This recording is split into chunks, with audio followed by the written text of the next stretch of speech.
ဝမှာနေထိုင်နေတဲ့အချိန်မှာမိမိတို့ဘဝအယုတ်ဆိုးအကြီးတန်းအောင်လဲမိမိတို့ကိုယ်တိုင်လုပ်ကြတာဖြစ်သလိုမိမိတို့ဘဝလှပပြီးတော့တစ်ဆင့်နဲ့တစ်ဆင့်မြင့်ပြီးတော့တင့်တယ်တဲ့ဘဝရောက်အောင်လုပ်တယ်ဆိုတာလဲမိမိတို့ကိုယ်တိုင်ပဲဒါကြောင့်မို့ရထားတဲ့ဘဝကလေးတစ်ခုဟာအရာရာဟာကိုယ့်ပေါ်မှာမူတည်နေတယ်ကိုယ့်ပေါ်မှာမူတည်နေသည်ဖြစ်ဖြစ်မိမိတို့ဘဝကိုအလှဆင်ဖို့တာဝန်အရှိဆုံးဟာဘယ်သူလဲလို့မေးမယ်ဆိုရင်မိမိကိုယ်တိုင်သာလျှင်ဖြစ်ပါတယ်ကိုယ်စီဘဝလေးတွေမှာချိုးပန်းအထောက်ကြဖို့လိုတယ်ပေါ့လောကဆိုတာအခက်ခဲဆိုတာရှိတာကြီးပဲထိုအခက်ခဲမျိုးမျိုးကိုကျော်လွှားပြီးတော့သွားနိုင်တဲ့အခါကျမှ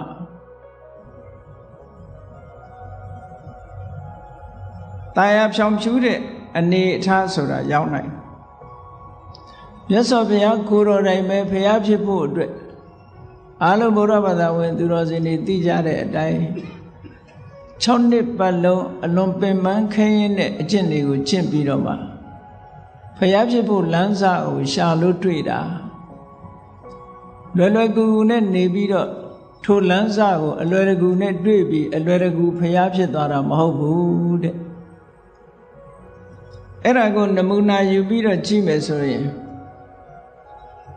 ကိုယ်ဘဝတိုးတက်ဖို့ရအတွက်ဘယ်သူ့ပေါ်မှာမူတည်တုံးလို့မေးရင်ကိုယ့်ပေါ်မှာပဲမူတည်ပါတယ်ရာခိုင်နှုန်းပြည့်ကကိုယ့်ပေါ်မှာမူတည်တယ်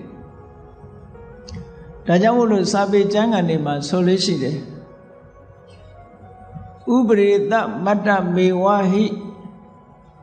ပရာယတ္တာဥပဒေတဆိုတာနီးညွန်ပြဆရာသမားကနီးညွန်ပြတယ်မိတ်ကောင်းဆွေကောင်းတွေကနီးညွန်ပြတယ်မိဘဆွေမျိုးသားချင်းတွေကလမ်းညွန်ပြတယ်နီးညွန်ပြတယ်အဲ့ဒီနီးလန်းညွန်ပြမှုသည်သာလင်သူတစ်ပါးနဲ့သူတစ်ပါးကိုမှီခိုရတာပါဆိုလိုတာကလုံနီးကင်နီးသိဖို့ရအတွက်တော့သူများစီကသင်ရမယ်သူများစီကရအောင်ယူရမယ်လို့ဒါပြောတာเนาะဒါကြောင့်မို့လို့လူဘဝရလာတယ်ဆိုလို့ရှိရင်ငယ်စဉ်တောင်ကြီးကလေးဘဝကနေပြီးတော့ဒီကနေ့ခေတ်မှာဆိုရင်လူဘဝရတာမကြခင်ပဲစာသင်ကျောင်းတွေပို့ကြရတယ်သွားကြရဒီကနေ့ခေတ်ကလေးတွေမှာဆိုလို့ရှိရင်လူဘဝရောက်ကြတဲ့ကသင်ကြရတာသူတို့ဘာဖြစ်လို့လူဘဝရောက်ကြတဲ့ကသင်ကြရတယ်လဲဆိုရင်ကိုယ်ဘဝမလှမပဖြစ်မှာဆိုဘဝမှာလှပပြီးအချောပြေအောင်အစဉ်ပြေအောင်ဘဝတစ်ခုအစဉ်ပြေပြေနဲ့ရှင်သန်နိုင်အောင်လို့ဆိုပြီးတော့ကလေးတွေလည်းကလေးတွေအလျောက်လူလက်ပိုင်းတွေလည်းလူလက်ပိုင်းတွေအလျောက်လူကြီးပိုင်းတွေကလည်းလူကြီးပိုင်းတွေအလျောက်ဘဝတစ်ခုမှာယက်တည်နိုင်ဖို့အတွက်ကြိုးပမ်းအားထုတ်နေကြတယ်မြန်မာနိုင်ငံနဲ့မကဘူးဘယ်နိုင်ငံပဲဖြစ်ဖြစ်ဒီကနေ့ခေတ်လူဘဝရလာတဲ့ပုဂ္ဂိုလ်တိုင်းဟာရုန်းကန်လှုပ်ရှားပြီးတော့မိမိတို့ဘဝယက်တည်ရေးလှပရေးအတွက်ကြိုးပမ်းအားထုတ်နေကြတယ်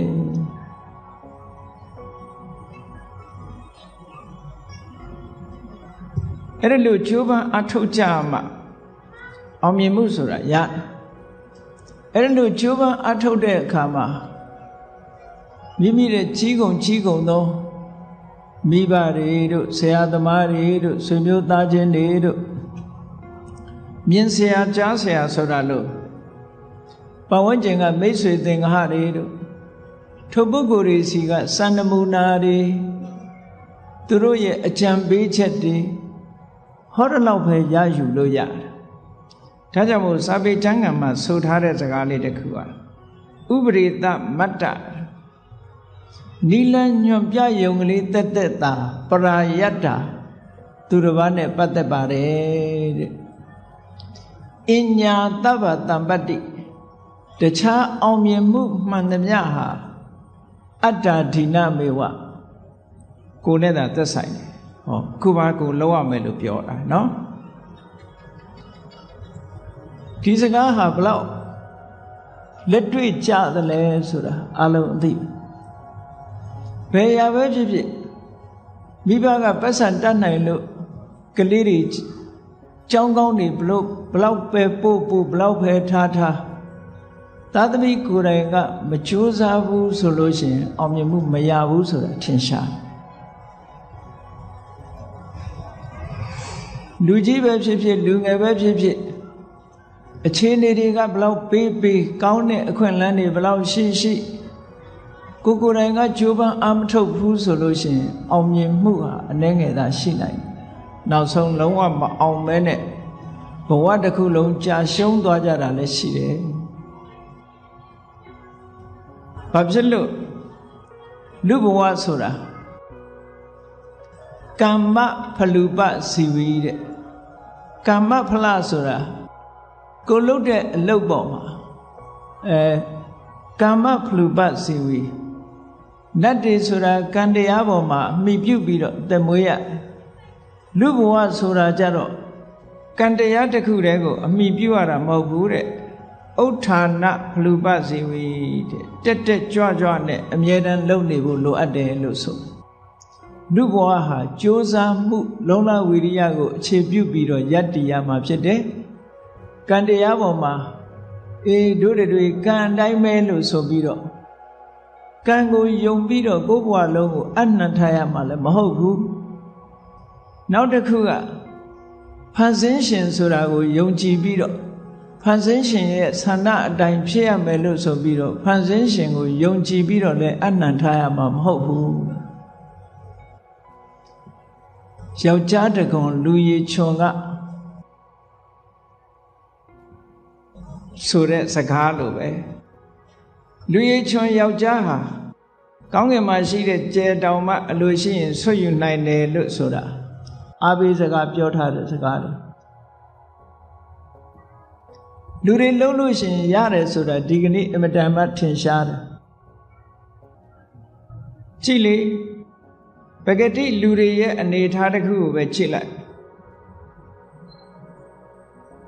ဘုန်းကြီးတို့လူသားတွေဆိုတာဟာ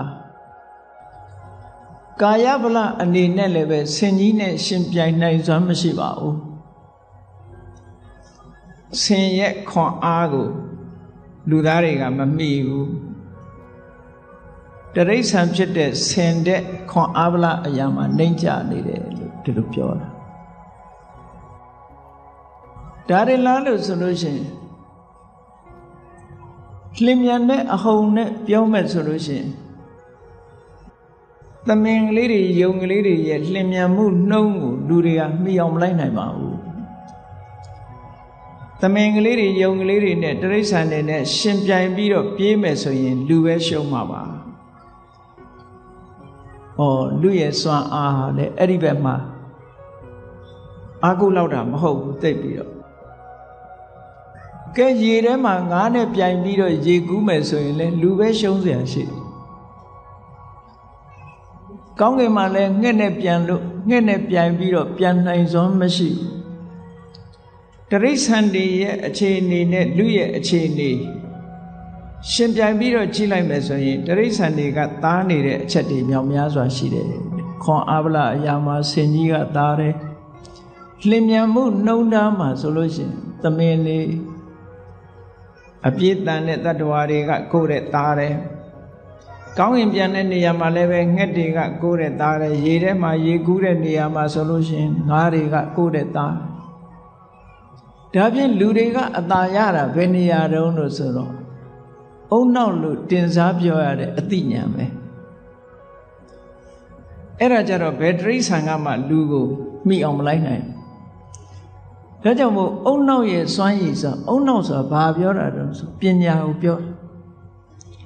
လူတွေရဲ့တဏ္ဍာမှာရှိတဲ့အုံနောက်ပညာကိုအဓိကထားပြီးတော့ပြောရပေမဲ့လို့တခြားစွမ်းရည်တွေဘာတွေရှိသေးတုန်းဆိုရင်လူတွေမှာ wish လို့ဆိုတဲ့ဆန္ဒဒါလည်းစွမ်းရည်အမတန်ထက်တယ်နောက်တစ်ခုက effort လို့ခေါ်တဲ့ဝီရိယဝီရိယကလည်းတိရစ္ဆာန်တွေနဲ့ဆိုင်လူရဲ့ဝီရိယကအမတန်မှကြီးမားတယ် နောက်တစ်ခုစိတ်စွမ်းရည်ကလည်းလူတွေကထက်မြက်တယ်တတိကောင်းတဲ့နေရာမှာလူကိုမရှင်ပြိုင်နိုင်ဘူးပေါ့နောက်တစ်ခုအထက်မြက်ဆုံးကဘာလို့ဆိုဝိမန္တာလို့ခေါ်တဲ့စူးစမ်းဆင်ခြင်တတ်တဲ့အသိဉာဏ်ပဲဒီကနေ့အုံနောက်လို့တင်စားပြီးတော့ပြောနေတဲ့ဒီအသိဉာဏ်ဘယ်တရိစ္ဆာန်မှမိအောင်မလိုက်နိုင်ဒါလူသားတွေရဲ့တာလွန်တဲ့အချက်ကိုယ်မှရှိတဲ့တာလွန်တဲ့အချက်တွေကိုသိထားသိမထားလို့ရှိရင်ကိုကအရာရာသိငဲနေတယ်လို့ထင်တယ်မဟုတ်ဘူးလူတွေမှာစွမ်းရည်တတ္တိတွေအများကြီးရှိတယ်ထိုစွမ်းရည်တတ္တိတွေကိုအသုံးပြုစွမ်းရည်တတ္တိတွေတိုးတက်လာအောင်လုပ်ဖို့ခုတ္တမရှိဘူးဒါကြောင့်မို့ဗမာစကားတွေထဲမှာလည်းရှိတယ်လေကြိုးစားကဖျားဖြစ်တယ်ဆိုတာဝီရိယကိုအားပေးတဲ့စကားတစ်ခုဘယ်ရာပဲဖြစ်ဖြစ်ဘလောက်ခက်ခဲတဲ့ရာဖြစ်ဖြစ်ကြိုးပမ်းအထောက်မှုဝီရိယဆိုတာလိုအပ်တယ်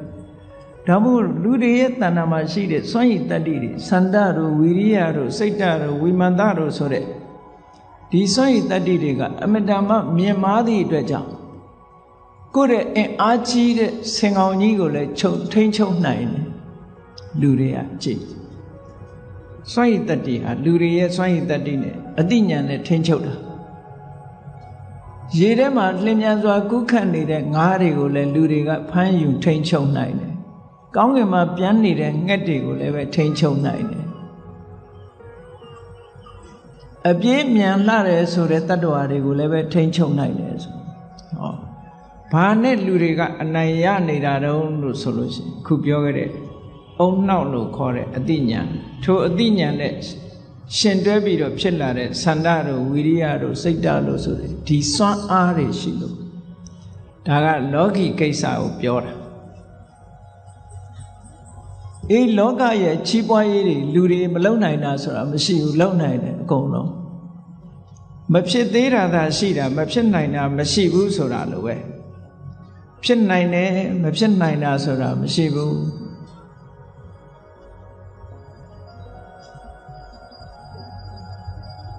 ဒီလိုလူတွေရဲ့တဏ္ဍာမှာစွမ်းရည်တတ္တိတွေရှိလာတဲ့အခါရှိနေတဲ့အချိန်မှာလူတွေရဲ့စိတ်ဓာတ်ထဲမှာပဲအဖြက်ကလေးတွေကလည်းရှိသေးတယ်အဖြက်သဘောကလေးတွေကတခြားမှာအပြင်ဘက်ကအဖြက်အားတွေရှိတယ်လို့ပဲအတွင်းမှာလည်းပဲအဖြက်အားတွေရှိတယ်တဲ့အဲ့ဒီအဖြက်အားတွေကိုတွန်းလှန်နိုင်မှုလိုအပ်တယ်ပေါ့ဘဝကိုအလှဆင်မယ်ဆိုလို့ရှိရင်အပြင်ဘက်ကအခက်အခဲတုံ့ပြန်ဖြည့်ဆည်းရတဲ့အရာတွေကိုကြော်လွှားရမှာဘာနဲ့ကြော်လွှားမလို့ဆိုလို့ရှိရင်အတွင်းကရှိတဲ့ဖြက်အားတွေကိုဖယ်ရှားပြီးတော့တွန်းအားတွေတိုးတက်လာအောင်ကြိုးစားခြင်းဖြင့်ကြော်လွှားရမှာအတွင်းပြင်နှမျိုးရှိတယ်လို့ဒီလိုမှတ်ရအပြင်ကဖြက်အားဆိုတာဘာတွေလဲဘဝတစ်ခုရလာတဲ့အခါမှာလောကမှာအစင်ပြေတာ၄ခုနဲ့အစင်မပြေတာ၄ခုလို့အကြမ်းမြင်အပြင်ပြောရအောင်အများလူတွေသိနေတဲ့လောကဓာတ်၈ပါးလောကဓာတ်လို့ဆိုတဲ့စကားလုံးကလောကဓမ္မဆိုတဲ့ပါဠိစကားကိုခေါ်တာလောကဆိုတာလူသားတွေတတ္တဝါတွေထိုတတ္တဝါတွေလောကမှာရှိနေကြတဲ့တတ္တဝါတွေကြုံတွေ့ရမယ့်သဘာဝတရားတွေလို့ဒီလိုဆိုလို့တယ်ဟိုဓာန်ခံရတယ်ဆိုတဲ့အဓိပ္ပာယ်ကဓာန်မျိုးမဟုတ်ဘူးဓာန်ဆိုတာသဘာဝကိုပြောတာဒီနေရာမှာလောကဓမ္မလောကရဲ့သဘာဝအဲ့ဒီလောကရဲ့သဘာဝကိုကြံ့ကြံ့ခံနိုင်တဲ့စိတ်ဓာတ်လူတွေရဲ့တဏ္ဍာမှာရှိတယ်ပြင်ပကအခက်အခဲတွေကိုစိတ်အားနှိမ့်ချနေလို့မကြော်လွှမ်းနိုင်ဘူးဆိုလို့ရှိရင်အဲ့ဒီပုဂ္ဂိုလ်ဟာလောကရန်နဲ့ပဲလဲသွားနိုင်တယ်ပေါ့ကြီးပွားတိုးတက်မှုဘဝကိုအလှဆင်ဖို့မစွမ်းနိုင်လို့ဘဝမှာအယုတ်ဆိုးအကြီးတန်းပြီးတော့လက်မြောက်လို့အရှုံးပေးရတဲ့အနေအထားမျိုးရောက်သွားနိုင်တယ်အဲ့ဒီပြင်ပကလာတဲ့အခက်ခဲတွေကိုအတွင်းအားနဲ့ကျော်ဖြတ်ရမယ် အတွင်းအားနဲ့ကြောဖြတ်ကောင်းဆိုးလောကရန်ကြံ့ကြံ့ခံလျက်လောကထဲမှာရောက်နေတဲ့ပုဂ္ဂိုလ်တိုင်းဟာအကောင်းနဲ့တွေ့ရသလိုအဆိုးနဲ့လည်းတွေ့ရအကောင်းကြီးတွေ့တဲ့ပုဂ္ဂိုလ်ဆိုတာမရှိသလိုပဲအဆိုးကြီးတွေ့တဲ့ပုဂ္ဂိုလ်ဆိုတာမရှိဘူးအလုံးကြားဘူးကြတဲ့အတိုင်းလောကရန်ဆိုတာမြောက်များစွာရှိနိုင်တော့လဲဒီနေရာမှာအဓိကလောကရန်၈မျိုးကိုပြောမယ်ဆိုရင်လာဘနဲ့အလာဘစီးပွားရေးတွေအဆင်ပြေလို့ငွေကြေးမြောက်များရတယ်အလာဘစီးပွားရေးအဆင်မပြေဘူးဝင်ငွေတွေမရဘူးဟောဒီကနေ့တစ်ကမ္ဘာလုံးဟာအလာဘဆိုတာနဲ့သွားကြုံတယ်နော်လာဘဆိုတာရှိတယ်လို့အလာဘဆိုတာလည်းရှိဘလောက်ချမ်းသာတဲ့နိုင်ငံဘလောက်ချမ်းသာတဲ့ပုဂ္ဂိုလ်ပဲဖြစ်ဖြစ်အစင်မပြေလို့မရတဲ့အခါရှိအစင်ပြေနေလို့ရတဲ့အခါလည်းရှိအဲ့ဒါဟာလောကရဲ့သဘာဝပဲလူတွေရဲ့စိတ်ဓာတ်ဟာလောကရဲ့သဘာဝနဲ့ကြုံတွေ့ပြီဆိုလို့ရှိရင်ရိမ့်ရိုင်ပြီးတော့သွားတတ်တယ်အဲ့ဒါမကြန့်ခိုင်လို့ရိမ့်ရိုင်တာလောကရန်ကိုဥပမာပေးတယ်မုန်တိုင်းနဲ့ဥပမာပေးတယ်ဒါမို့လောကရန်မုန်တိုင်းလို့ပြောကြတယ်စဉ်းစားကြည့်လေတနာရီမိုင်90မိုင်60မိုင်120တိုက်တဲ့မုန်တိုင်းတွေဖြစ်ပေါ်လာတယ်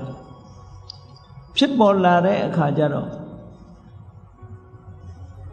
ကြံ့ခိုင်မှုအားနည်းတဲ့သစ်ပင်တွေအမြစ်ပါထောင်လဲသွားသို့တော့အဲ့ဒီမုန်တိုင်းဓာတ်မျိုးဘလောက်ပဲတိုက်လဲပြုတ်မသွားတာကတော့တောင်ကြီးတွေပဲ